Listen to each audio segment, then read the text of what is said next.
आज भी हम सभी लोगों के मन में उठते हैं। सबसे बड़ा सवाल तो यही है कि कृष्ण ने आखिर राधा से शादी क्यों नहीं रचाई। वे राधा के लिए जान दे सकते थे तो उनसे शादी क्यों नहीं की। आज हम आपको इसी सवाल का सटीक जवाब देंगे। कृष्ण ने राधा से शादी नहीं की क्योंकि भगवान विष्णु को हर बार अपने प्यार से अलग होने का श्राप मिला था। महर्षि भृगु की दूसरी पत्नी दानवों के अधिपति पुलुम ऋषि की पुत्री पौलमी को वध करने पर महर्षि भृगु ने भगवान विष्णु को श्राप दिया था। वध इसलिए करना पड़ा क्योंकि उनकी पत्नी असुरों को छुपा रही थी, लेकिन ऋषि इस बात से अनजान थे। इसलिए ऋषि भृगु ने भगवान विष्णु को हर जन्म में अपने प्यार से अलग होने के दर्द को महसूस करने का श्राप दिया।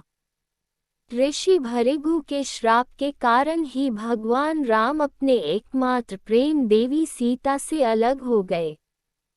कृष्ण और राधा की शादी नहीं हुई, इसकी दूसरी कहानी इस तरह से है। ब्रह्मवैवर्त पुराण के अनुसार पृथ्वी पर आने से पहले राधा की एक बार कृष्ण की सेविका श्रीदामा से बहस हो गई थी। राधा रानी क्रोधित हो गई और श्रीदामा को राक्षस के रूप में पैदा होने का श्राप दे दिया।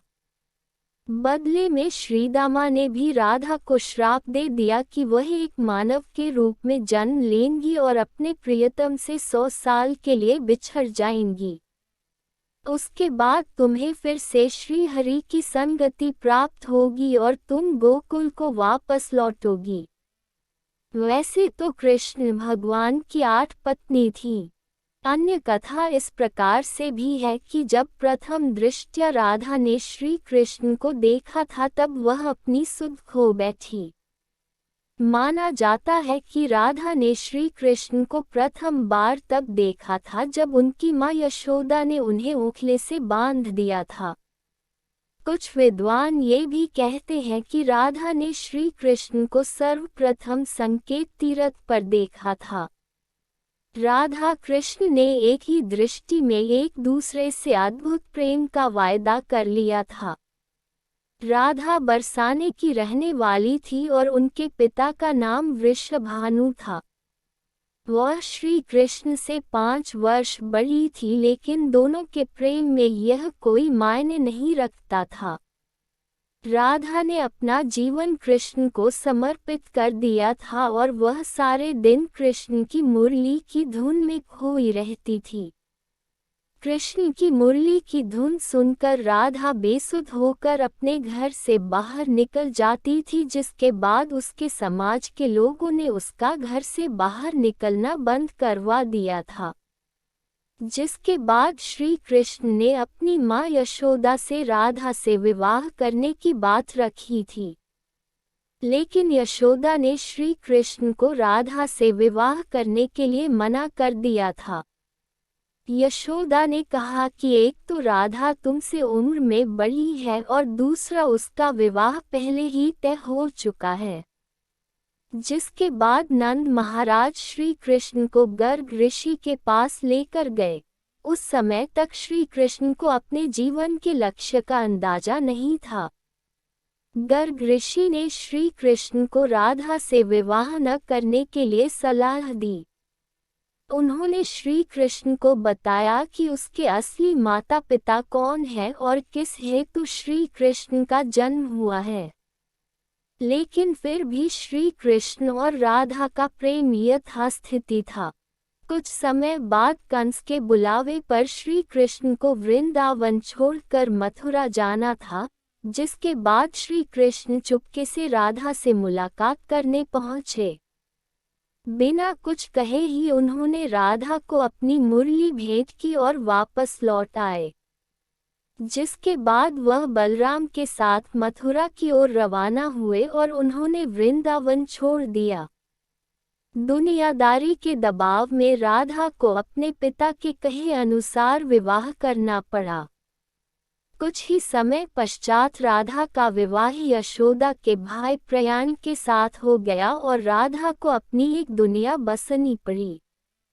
उम्र के साथ भी राधा के मन से कृष्ण प्रेम कभी कम नहीं हुआ। वह अक्सर कृष्ण की मुरली बजाया करती थी और अपने आराध्य कृष्ण की यादों में लीन रहती थी। लेकिन प्रेम, आत्मा और जीवन केवल राधा ही थी। माना जाता है कि कृष्ण और राधा की भले ही कभी शादी न हुई हो पर वे दोनों कभी अलग नहीं हुए। उनके बीच का प्रेम कभी शारीरिक नहीं था। यही वजह है कि उनका प्रेम आज भी अमर है। कुछ पौराणिक कहानियों की माने तो राधा खुद को कृष्ण के लायक नहीं समझती थी, इसलिए वे प्रेम करते हुए भी कृष्ण से शादी न करने के फैसले पर अटल रहीं। यही वजह है कि दोनों ने कभी शादी नहीं की। श्री कृष्ण ने राधा से इसलिए विवाह नहीं किया क्योंकि वह साबित करना चाहते थे कि प्रेम और विवाह दो अलग अलग चीजें हैं। प्रेम एक निस्वार्थ भावना है जबकि विवाह एक समझौता या अनुबंध है। एक मत के मुताबिक श्री कृष्ण ने राधा से इसलिए विवाह नहीं किया ताकि Manasyam ko antarika prema ke bear mi sikaya ya sake. Radha srikars nakas sambanda kabi bi badika rupa mem nahim raha balki vaha bahuda hyadhyatmika prakrti ka hai. Hamare kanala paradharmika.